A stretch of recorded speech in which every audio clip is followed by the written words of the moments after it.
White privilege is being able to walk into a department store and not be followed by the detective.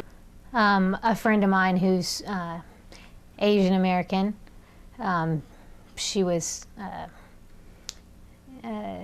very unfairly treated at a department store.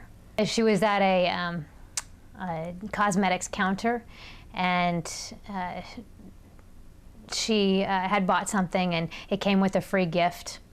So the woman at the counter put the free gift in the bag, and my friend didn't know that the free gift had already been put in the bag, so she had grabbed the one on the counter and put it in the bag unknowingly. Just as the sweetest woman, wouldn't hurt a fly. Just and they called the cops on her, and she was taken to jail and arrested. I put myself in the same position that she was at, and I know there's no way I would have been arrested. I know I would not have been arrested. You know, it's the assumption that when you go to buy a car that you're going to have the money. Well, it's the assumption that when you go into a real estate office looking for a place to rent, unless you wear raggedy clothes, you know, it's that you're going to want to go into this nice neighborhood. You basically get to say what you want to, be any way you want to. You get privilege. You don't have to work as hard. You can slack off in jobs and still get promoted and still not have to worry about somebody coming after you. So whiteness to me is about privilege and access to information systems and people and power that you didn't earn. I went through a time where I was poor and I had to take care of my father, and I worked with about 100 African American men, and I was the only white male on the shop floor. And I was really horrible at this job. It was a metal grinder. I'd grind too much of it. I'd make big indentations. I was constantly messing up, and I was sure I was going to get fired. It was just a matter of time. And about 6 months into the job, the boss and a few of the managers come over. They're all white men. And I thought, this is it. This is the day I'm getting fired. And they came over and told me that they've had their eye on me and they think that I'm management material. I said, what? And they said, yeah, you stick around for a while and we think you've got potential to be a manager here. It's all embedded in every piece of our country. It's embedded in every structure that we have. It's embedded in our economics. It's embedded everywhere.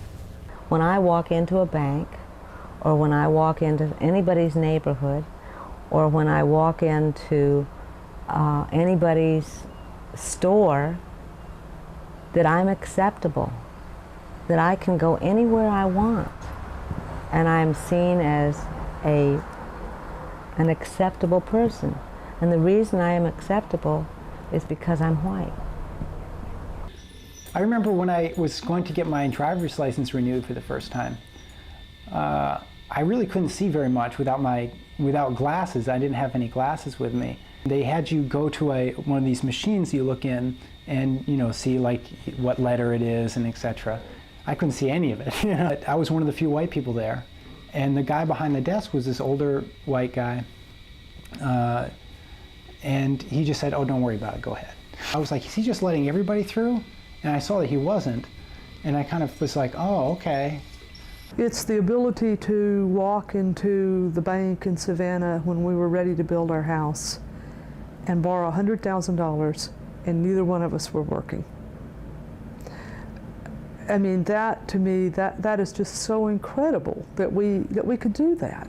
I mean, of course we had to present, we had to give them facts and figures and all that kind of thing, but if you were a person of color and you walked in and you said, well, we're neither working and they're going to loan you $100,000, I don't think so. Hello guys, welcome back to my channel. It's just hope that you're doing fine wherever you are today. So what a good day. I hope that you're just fine wherever you are today. So I don't know why I'm happy, but anyway, it's finally clear that we are seeing white folks opening up, enjoying the white supremacy, enjoying the privilege and just everything. And for the past, we've been seeing cases where we have white people who could deny this. They could deny that the systems are not favoring them, and they just seeing themselves as white people. And if they could have been confronted, they will ask people, where do you see me getting the privilege? I just pay the same amount of food that you pay. I go to the same grocery shop that you go and everything. Where is the privilege? Show me the privilege. While in this video, I'll be presenting to you people will be opening up saying that they ever enjoyed the privilege, and they are also going to share with them how they never thought they were white because of the idea that you're a white person and you've been enjoying the privilege, and now somehow like you are guilty, and now because you don't want to be associated with who you were. So if they ask, do you see yourself as white? So some of them will say that no, I'm not seeing myself as a white person, as a black person, as a purple person and everything. It is because their subconscious mind has taught them, because the color has been related with a couple of things which have been happening to people, some of things which were done to people. So at the back of their mind, they kind of try to escape from this reality. So as a way of escaping from reality is by saying that they don't see themselves as color, and it is the same system that is trying to keep people. So talking about the privilege and everything which they have been enjoying, and I told you, it is some of them don't identify as white, and if you ask them, they'll see themselves as they don't see themselves as color, just like I've said. But this is because of the things which have been happening, or things which have been surrounding the world. People's perception towards things, and also identifying, also agreeing that they have been enjoying the privilege, are amongst one of the things that it is so hard for white people to accept. But it is good if we see people, especially people who are really white, who identify, who agree that they have enjoyed the white privilege. And the society, the American society, is trying to teach what is called the colorblind, and a lot of scholars have talked about this, including Tim Scott, including not Tim Scott but Tim Wise have talked about it, including we have great activists who have come out to talk about this. So for me, I agree that the system is trying to present what is called color blindness, for you not to see color. And in the color blindness, now that you're blind, at the back of everything in the darkness, they're still perpetuating racism. So join me today in this presentation as I'm going to take you through these videos which are going to authenticate the fact that white privilege still exists and white people still enjoy the white privilege, and you're going to hear from them, not from me. I'm not the one who put those words in their mouth. And I know some people will say that these people maybe were paid to be interviewed or something, and I'll tell you, no, these people are speaking at their comfort zone. Ain't nobody who is going to, or who has paid them to say what they have said, and that's speaking from their personal anecdotes, so that we can relate. And from the police, from there's just a couple of number of things that these people openly talk about. They open up to talk about this, and this really indicates how we black folks, we need to buckle up and just get ready, and just know that we will always have ourselves. We have ourselves by ourselves. So this really shows that the system is not for you, the system is not for me. So let's dive right into the video, and I'll ask you, if you're watching this video for the first time, I'll ask you to subscribe to my channel. I'll ask you to join my membership so that I can be bringing such kind of educative videos to you, and so that all of us gonna be learning every day. So without much, let's dive right into the video. I don't have any trouble admitting that I'm a racist. I think it's absurd to try to fight with that. I grew up in this society. I was conditioned by it.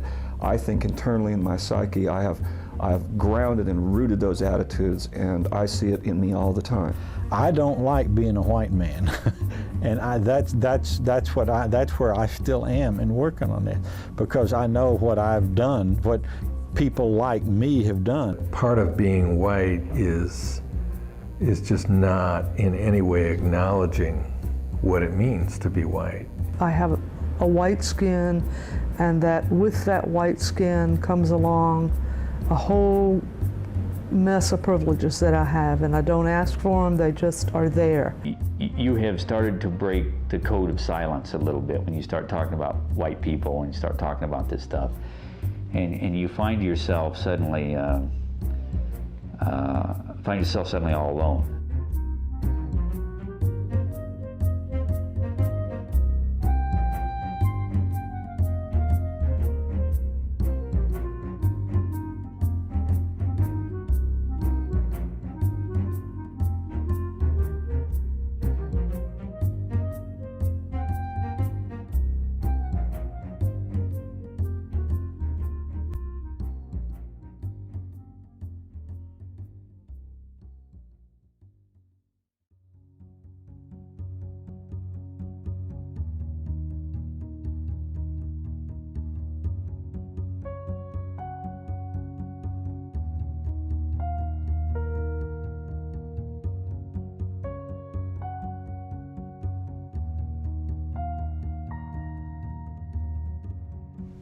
The family history, as I understand it, was really, people coming to America as a way of searching for a better life and escaping poverty. And it has often seemed to me that that also meant escaping their roots, where they came from, that there was a sort of a desire to separate from that and to become something different.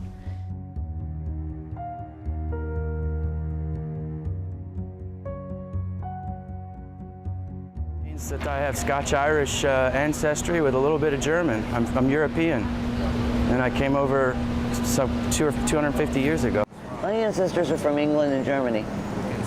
My ancestors are German and Russian and Scottish. In my father's side, it was Irish, and my mother's side, it was probably English, but I don't know a lot about her side.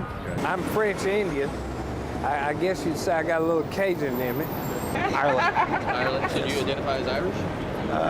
No, not really. I identify as an American. British, Scotch-Irish. Scotch. That's where my ancestors are from, supposedly, but hasn't had any impact on me. Doesn't mean anything. I think Pilgrims. When I think of where did I come from, I think Pilgrims. But no, but I'm sure somewhere down the line I am.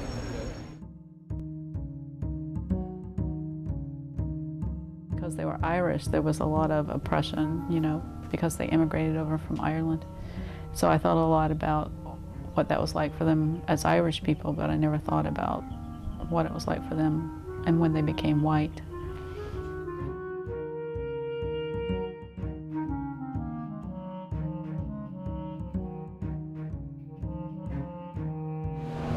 Well, you can only be something if there's something else to negate it, so I guess we became white.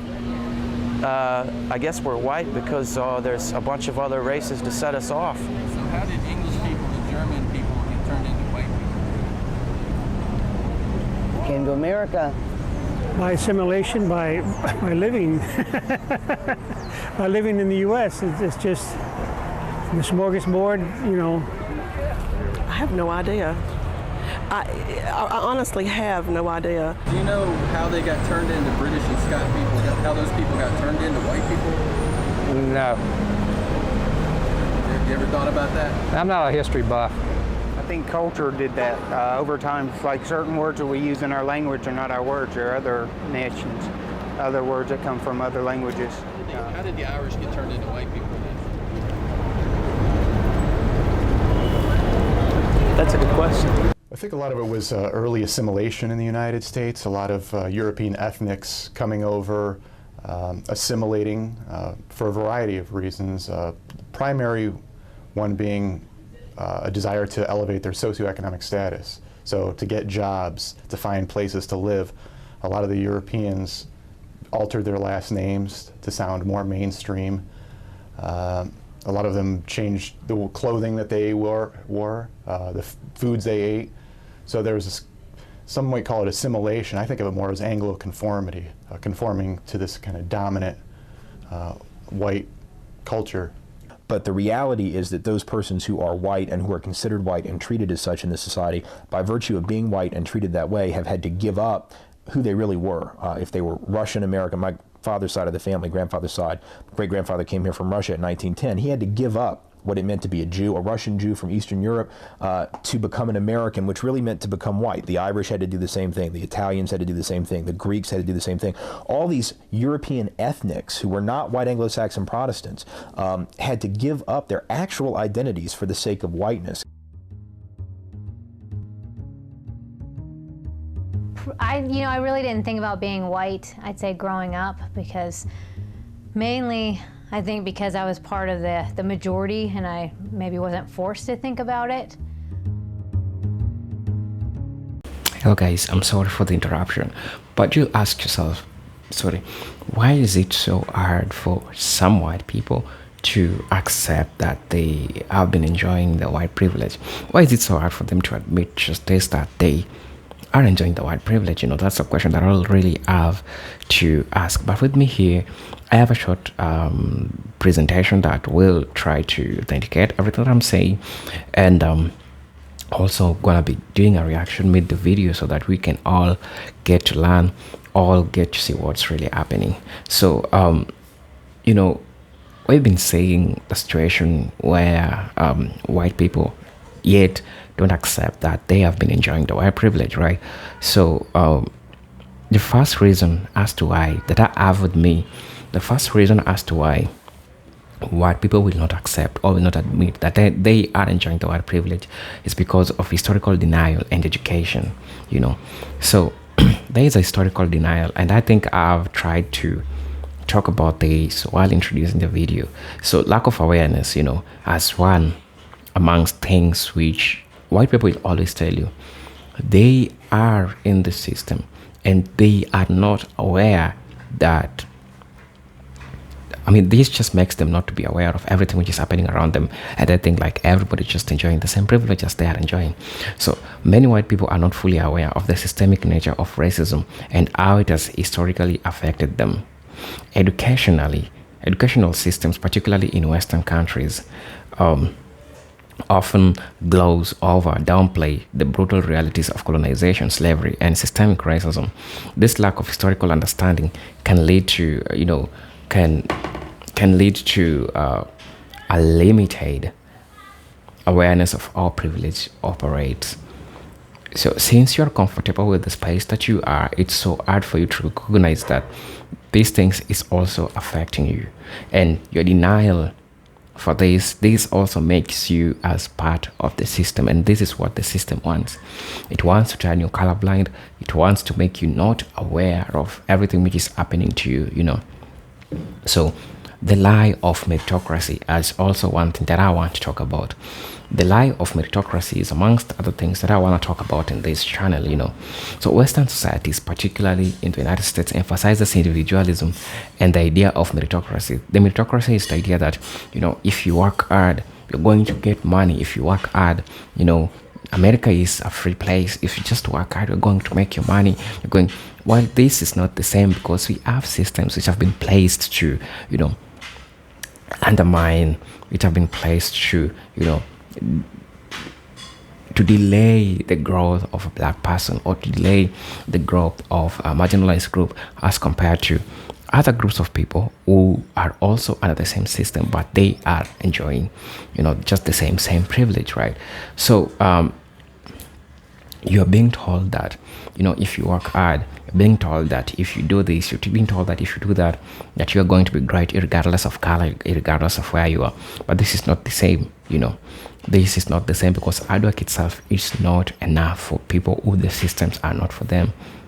So acknowledging white privilege challenges this narrative by suggesting that systemic advantages, not just personal efforts, contribute to success.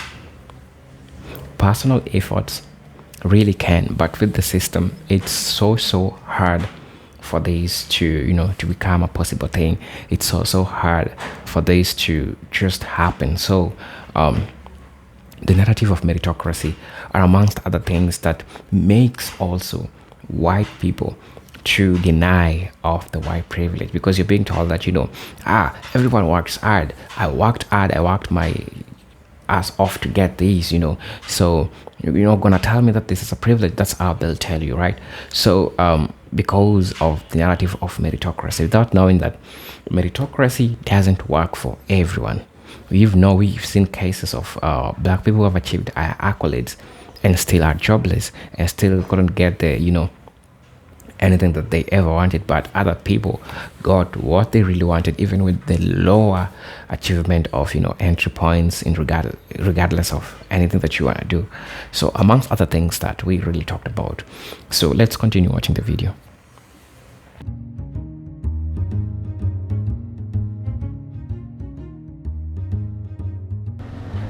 I don't think it means anything. It's just, some people might think it means better, but to me it doesn't mean anything but just the color of my skin, really. How often do you think about being white? Not very often. I really don't think about it a lot at all.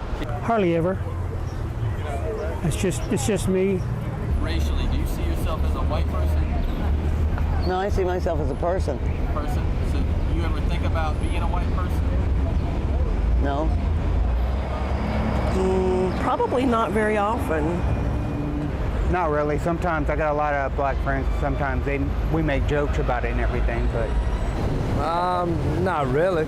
It doesn't matter to me whether I'm white, pink, or purple, or black. I don't care. Depends on the social situation. Sometimes I'll be the only white person in the room when it's reversed, when the tables are sort of flipped. How do you identify racially? Do you see yourself as a white man? I think that everybody is equal in the eyes of the Lord. So you don't see yourself as a white person? Not as much as most people. I think when it's all said and done, we're equal, and definitely inside and outside. But I don't know if I ever considered myself white or thought about it. At one point I'm sure I did, but I don't really have any recollection of when it was, which I think is a total reflection of whiteness, of never having to sort of contemplate why people treat you the way they do. To be white means to be a member of a dominant racial group in a society that I'd consider white supremacist. And to be white in a white supremacist society, not just a racist society, because that's almost too generic, to be white in a white supremacist society is to be able to have the luxury of oblivion, to be oblivious to the injustices, to be oblivious to racial privilege, to be oblivious, frankly, to one's own identity. So it is, in a sense, to be invisible to oneself. Well, I think to be white in this culture means to deny the reality of racism. And it means to deny the privilege that we have as whites. Most people who are whites don't want to accept that they are privileged because they are. People don't want to talk about being white because they know that at a deep level, even though they haven't even, some of them may not have ever talked about it with anybody or ever expressed it, they do know that they get a benefit from being white.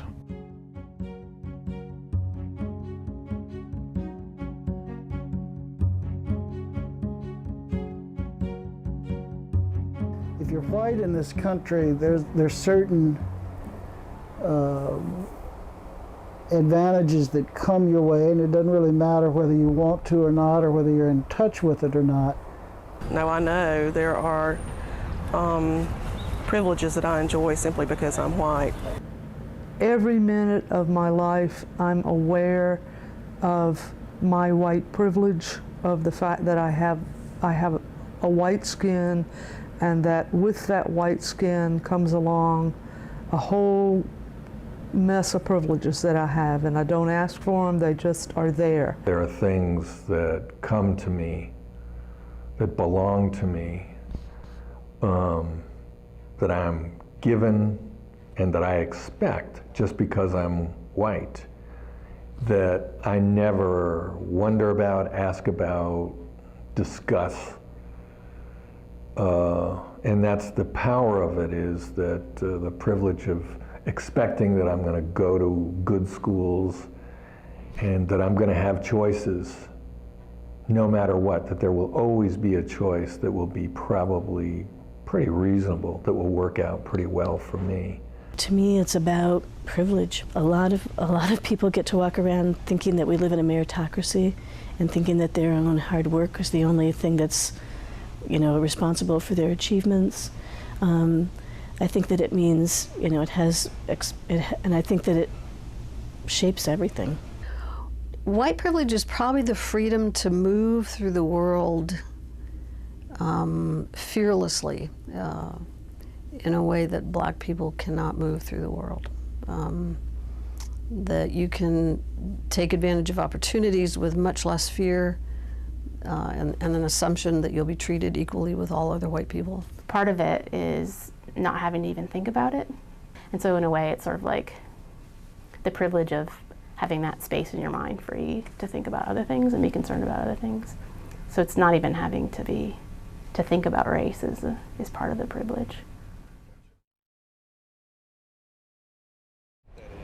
White privilege is being able to walk into a department store and not be followed by the detective. A friend of mine who's Asian American, she was very unfairly treated at a department store. She was at a cosmetics counter, and she had bought something and it came with a free gift. So the woman at the counter put the free gift in the bag, and my friend didn't know that the free gift had already been put in the bag, so she had grabbed the one on the counter and put it in the bag unknowingly.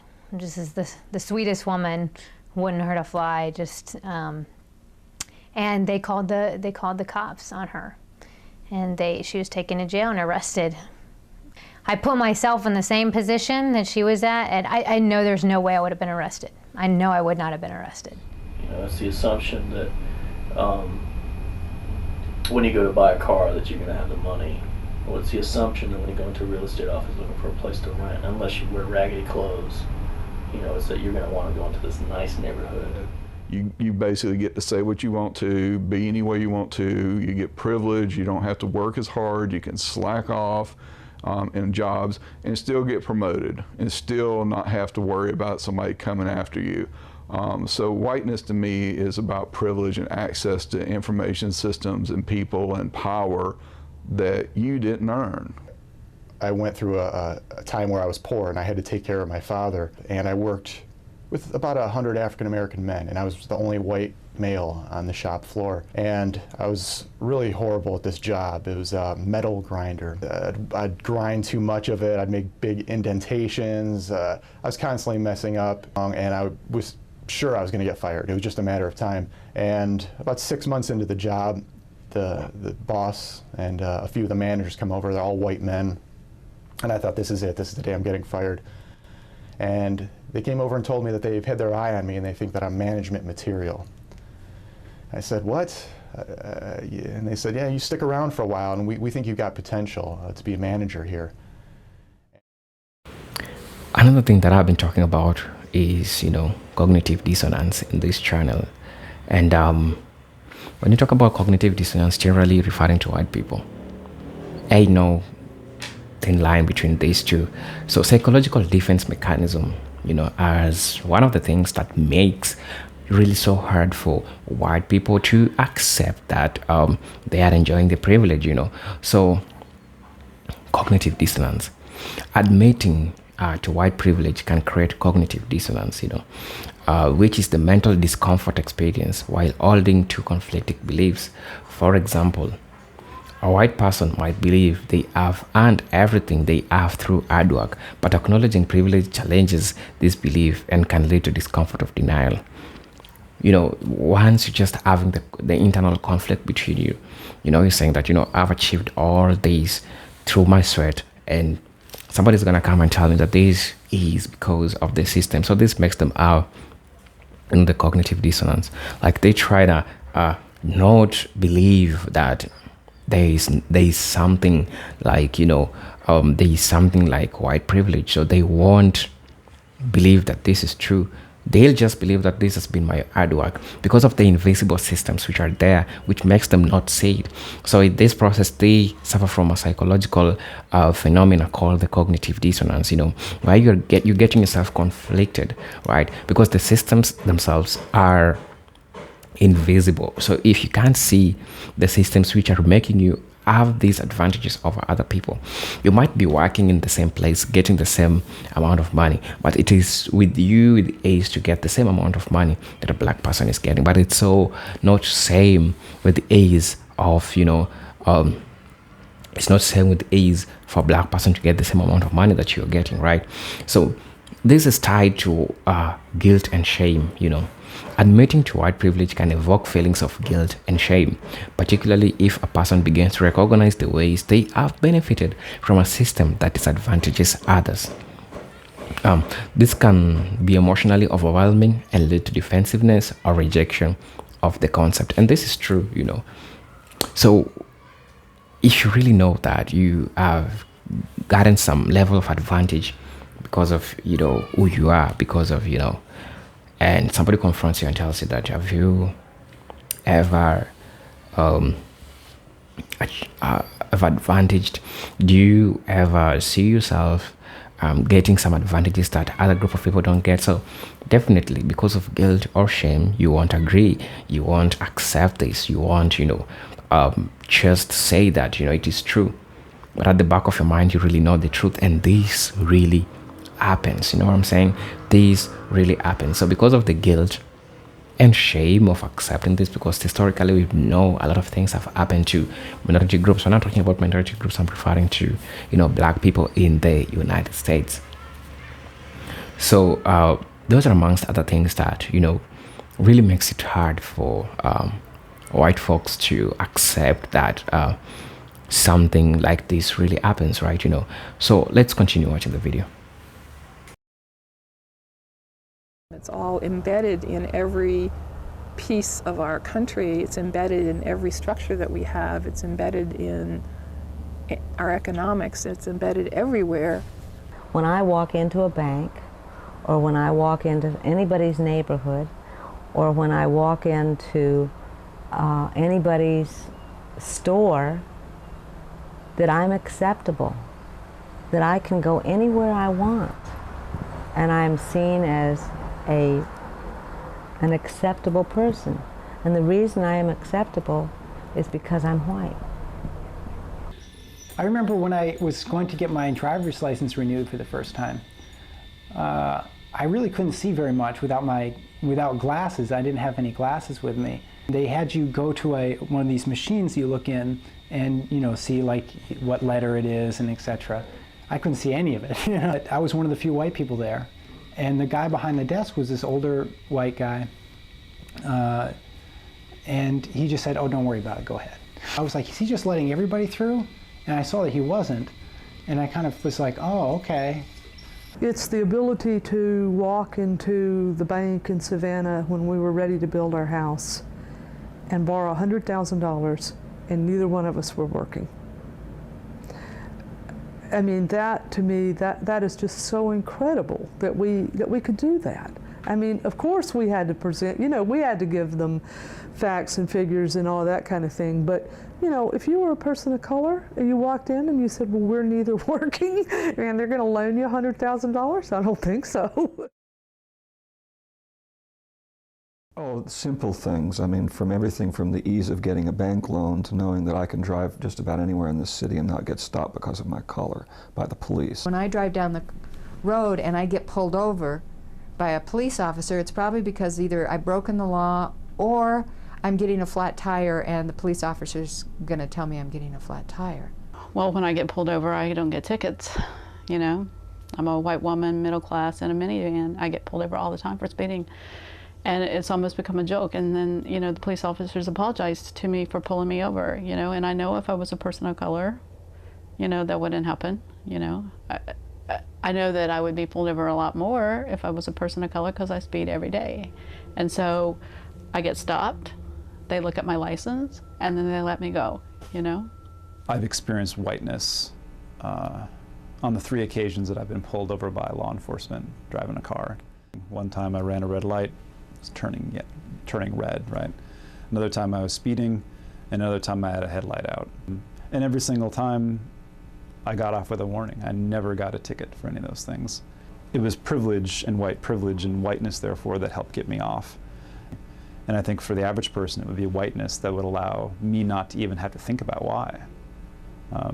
I could get away and thinking, oh, I sweet-talked my way out of that. I did, but I was aided by the fact that I'm white. They're not gonna do a body check on me. They're not gonna rip my car apart looking for a reason to haul me in. I'm not profiled. That's white privilege. Basically, when I go to City Council or County Commission, I expect my representatives to take me seriously. And they do, for the most part, because they know that they have to be more accountable to the white community, because the white community has more power and money and can vote them out of office. We as white people have a sense of what our rights are, that we have the right to, live well, live safely, have health care and police that respond to us, have city officials that pay attention to us, have the needs of our community, be able to have those met. And I think that if you talk to people of color or look at communities of color, that does not exist for people. That idea of those rights. The more I know, the more it's like, I've really got to talk about privilege here.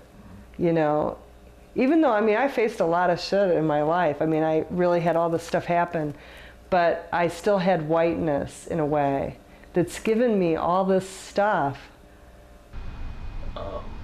And it's all these things which not only give you privilege in the sense of stuff and access to stuff, but also it validates who you are. So you have this feeling that, I'm important, I'm worthwhile, that other people don't have. They have to get it somewhere else. They might get it from their family or what have you, but I'm going to get it from everyone, with few exceptions. I was taught that you respected black folk, but not really as human beings, more like cats and dogs and cows. You wouldn't mistreat a cat or a dog in my family, and you wouldn't mistreat a black person.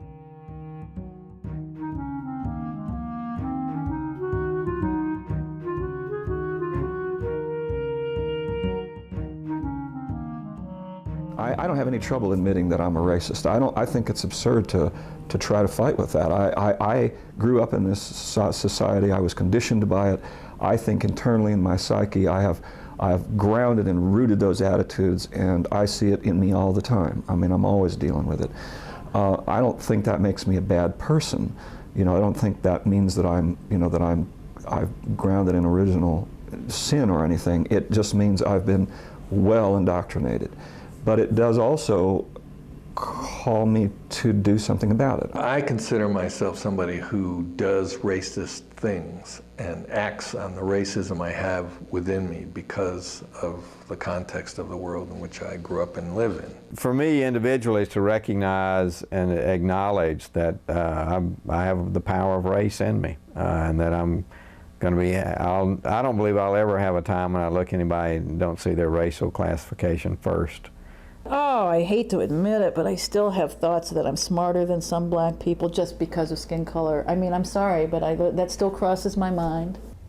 Stereotypes will pop in my head just like everybody else, When I see somebody, a stereotype will pop up, and then I have to say, no, that's a prejudice. When I'm in a classroom of students, I'll tend to look at the white students more than I'll look at the black students. And when I realized I was doing that, I was shocked. And I tried immediately to begin to train myself to stop doing that. And it was astonishingly difficult. There was something about a natural tendency to look at white faces in a way that I did not have the same natural tendency to look at black faces. And I think that's a kind of an ingrained, inborn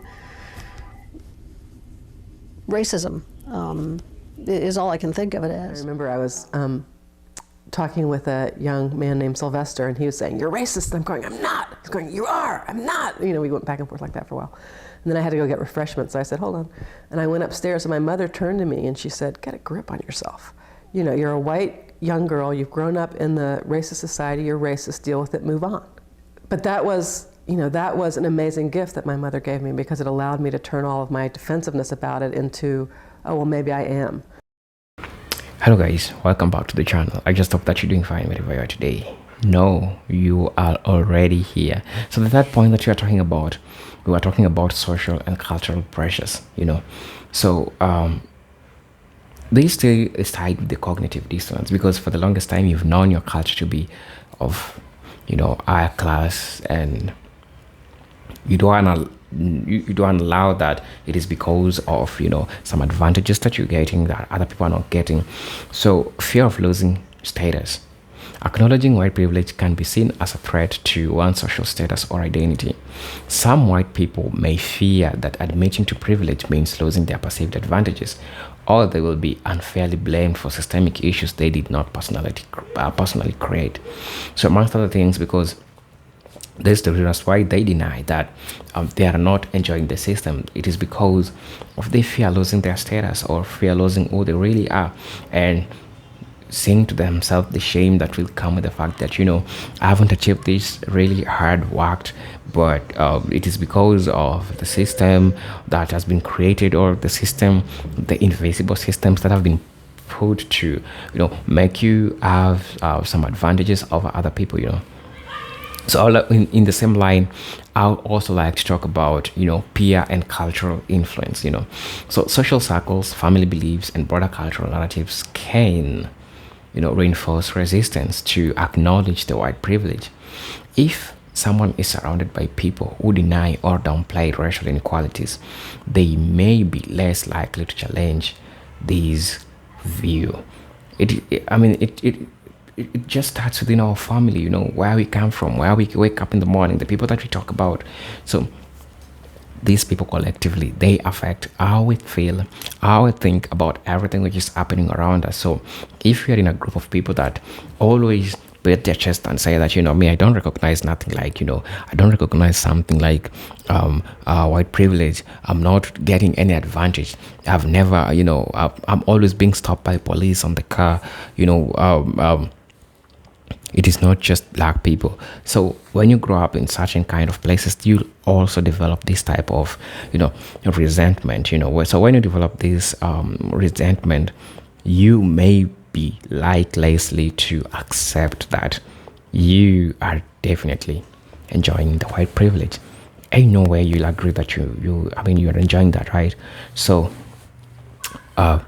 fear of losing status and also peer and cultural influence are amongst other things that really make white people in general to not accept the white privilege. And I just give salute to those brothers and sisters who are in this video who are, you know, admitting all these things.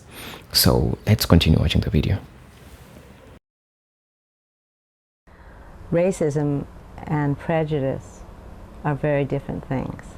And all of us have grown up with prejudices. Some of us have prejudice against people of color, some people have prejudice against white people, and some of us are downright awful about it. Because so much of the focus is on personal prejudices. That's how I think a large part of the U.S. population analyzes race matters, is between different groups of people. Well, I think it works the same way. If black people feel that white people can be racist towards them, I don't see any difference between a black person being racist towards a white person. In high school, the high school I attended was probably 60% black, 40% white, and being white and in a majority black class, I was picked on and teased for that. So. Sometimes you come across people that feel because of what had happened in the past that we're held responsible. I'm 30 years old, I wasn't around when that was happening. I know what it feels like to be subjected to anger for something that I personally never did. If we're in the wrong place sometimes, it's obvious that we're in the wrong place, we're the wrong color to be in that place, you'll hear a comment, you'll hear some things that's not so nice that you would never think that you would hear. You're a little too white to be in this neighborhood. When I was teaching, I was not privileged because I had to interact with a lot of stereotypes about white people, and I had to deal with them on that level, but I was privileged in the sense that I got the job in the first place. I think that one of the key things to understand about racism is, like Malcolm X said, racism is like a Cadillac.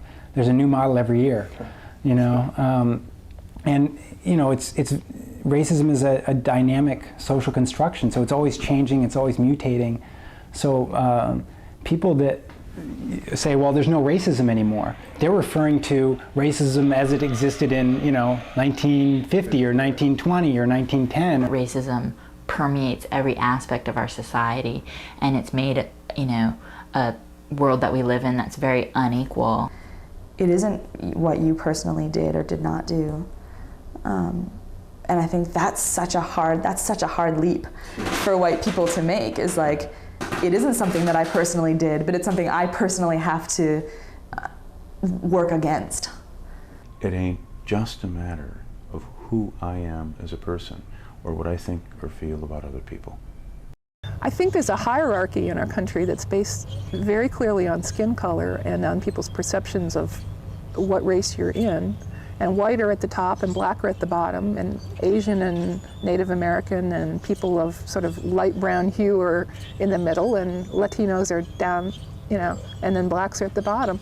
Racism is not simply about how we get along on an individual level, but it has to do with who has institutional and social power. White people have the political and social power in our society, and that is a given. And if you look at if you pick apart social and political situations, you can see that very clearly. I think it's quite obvious. Whites get privilege and experience the advantage of being in a system that thinks white is better than folk of color, and so there's all this unearned advantage that's going on all the time. Particularly in a society like the United States, it's hard to confront racism unless you understand how, if you're racialized as white, you benefit from racism. Just because I am white and have these privileges, I participate in a racist system. And that doesn't make, that it's not my fault, I can't help it, I'm born to it, and and that's what being white means. But I do think and assume that white privilege is in fact the kind of racism that you can't avoid. All I gotta do is sit down and close my eyes and things are gonna just move forward in white interests, and there's a way in which I'm complicit. I collude. I don't say anything. I don't do anything to stop it or challenge it. And in that way, I really do think that's how racism works, and that's a way in which I'm racist. And the difference now is that I don't try and prove to anyone else or even to myself that I'm not racist. I sort of assume that, know that, and get on with doing anti-racist work as best I can. I believe that the very depth of understanding racism is understanding that process of us becoming white, historically us becoming white, and exactly what does that mean to be white, and how much of our humanity that we've lost. Because I think that the only way that whites can truly regain our humanity that's lost to the degree at which we've bought into white is through doing anti-racism work in anything that we do.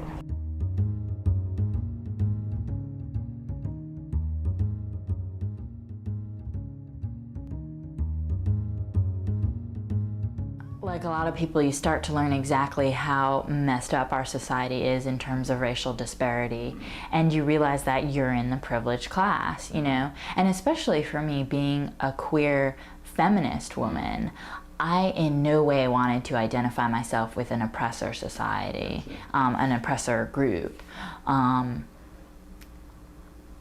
that was really hard for me. But calling myself white, that's been hard to actually say I'm a white person. It took longer than me recognizing that I was a white person, you know what I mean? Yeah. To go around and say I'm white.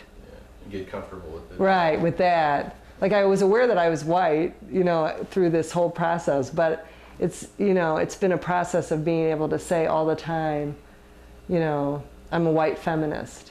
It's taking the onion and it's unpeeling the onion, of how racism permeates everything around us. I am white. I am, middle class, English speaking, and seeing that as tools that I can use. And also claiming my identity communally as part of this white community, and seeing that, you know, the work that I need and want to be doing is in the white community. What we have got to do is use the power that we have because of the privilege to kind of tear down those things in the system that hurt other people. For me, I haven't been able to give up white privilege because you can't until the system is eradicated. It's going to be there. But by struggling against it, by fighting against it, by consciously making a decision to turn against it, I can release myself. I can say to myself, you know what, I'm still receiving these benefits and that's horrible, but at least I'm out there doing something about it. And so there's a sense of freedom. There's a sense of being, of really claiming my humanity. As a white person, I have leverage. It's kind of funny because as a poor person, I never had leverage, but as a white person, I have leverage. And a woman, I didn't have much leverage either. But as a white person, I have leverage among other white people. They take what I say as being more valid. It doesn't seem self-interested to them. I mean, I have connections with the judge. I have connections with the guy in the bank. I have connections everywhere with people that have power who can make decisions around policy, you know, procedures, just all kinds of things. So at that level, I can use my influence. What has been a challenge for me, and where my greatest challenges have been, is on how I can personally use the positions that I'm in to help to change the institutions in ways that make it possible for them to really be allied with communities of color and accountable to communities of color, and where people who come to work in those institutions can begin to come into them without feeling like they have to code switch, or without feeling like they have to put on another persona in order to survive. There's this whole world out there that I had no idea about. And as far as I can see, people of color, the ones that I have been close to, and the communities that I've been around, have a lot more figured out about how to be human beings than white people do. I think because we're cast as oppressors, we've had to get rid of a lot of pieces of ourselves that are human, and it's deadened us to a lot. I mean, it's deadened our sympathies and our empathies and our heart to other people. I think that not knowing that you come into this world with all this privilege makes us, you know, doesn't make us good people, in the sense that it doesn't make us, I'll take that back, doesn't make us the people we could be. It takes away from who we really are as true human beings when we start applying when you start benefiting from something that you didn't earn and you don't acknowledge and you don't do something about. If you're going along with the status quo and you're not doing something to make change, you're part of the problem. And I think a lot of white people don't want to have that discussion. When we pretend that our school systems are okay and that the criminal justice system is okay and media depictions are okay, and we just go along with it, we are part of the problem.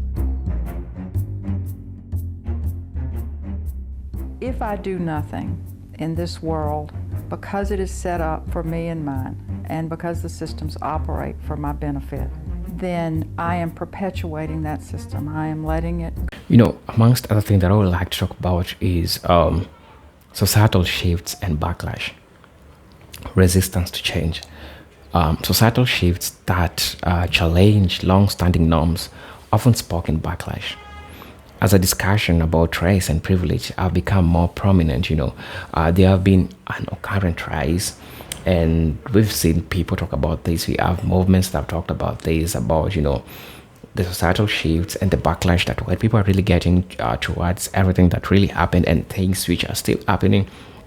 So people don't want to be in that space of really feeling the backlash. So this makes them to not accept that they have been enjoying the white privilege, So this makes them resistant to change, So there have been a concurrent rise in defensive reactions, sometimes manifesting in form of movements like All Lives Matter, or political opposition to critical race theory. And you've been saying this. We have political parties that goes against the critical race theory. Also, as you can see, because the critical race theory itself is a movement for people. So these people are trying to counter, and as a way of not accepting the systems is they are resistant to change. They counter. They are always there to to stop this. So this is a way that to tell you that they don't really accept that they're enjoying the privilege, but at the same time trying to prevent the people who are fighting, or the people who are trying to backlash everything that was historically done, or things that are still being done even today. So it is true that we have been seeing rising movements that counter these things, and they'll say that not only Black Lives Matter but all lives matter, which is okay. But until then, you get to know why is it that we were seeing black people getting out with the placard saying that Black Lives Matter. It is because they were done with everything which was really being done to them. So they say that no, we're not going to just sit here and see everything fall down apart. So they get out with the placard saying that Black Lives Matter, right? And we also have people who also oppose the critical race theory. So this is because these movements, they do eat them. So when they eat them, they say that, damn, these people are on our necks, the backlash that we are receiving. So let's get out there and resist this. And now this is a way of trying to appeal to their hearts, appeal to themselves that, we are not enjoying nothing and we need to stop the crap, So that's what they're always trying to tell the black people. So perception of reverse discrimination. Some white people might feel that acknowledging privilege implies they are inherently racist, or that they are being unfairly targeted by the efforts to address racial inequality. The perception can lead to a sense of victimhood and further resistance to the concept of white privilege. And it is true. I've heard people call me a black supremacist because I just spoken, because I just said the things that are really happening in this society, because I just went out and talked about this, So it is true. They'll play the reverse card. They'll say that now you are the racist because you're talking about the racism that they did, right? So you get to see how these things really happen, So we have racial identity and ego as also another thing that I like to talk about. Fragility of racial identity.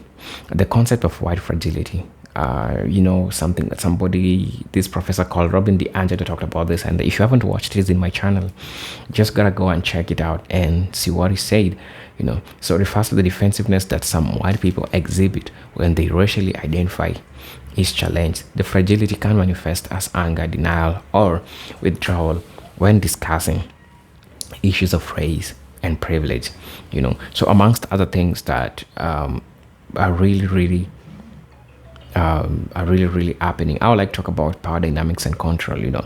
So these people still want to maintain the structures. They want to keep this running. So white privilege is intertwined with power structures that have been in place for centuries. So acknowledging it can be perceived as a step towards dismantling these structures, which threatens the status quo. Those who benefit from these power dynamics may resist acknowledging privilege because it can lead to a redistribution of power. They will always stand to fight this because it will lead to redistribution of power. That's because they want to maintain the power structures. And when people unravel that the system are benefiting only white people, they'll come out and prevent it because they don't want to lose.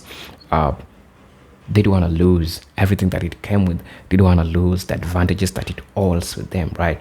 So you'll see them get out and really talk about this, So Tell me what you think about this video. As you listen, this is a presenter Eugene Tech Stories, and if you're watching this video for the first time, again, I'll ask you to subscribe to the channel. I'll ask you to join my membership and really get to see what we can offer you. Until then, this is your presenter Eugene Tech Stories. As always, peace, love, and harmony / reparations. Salute.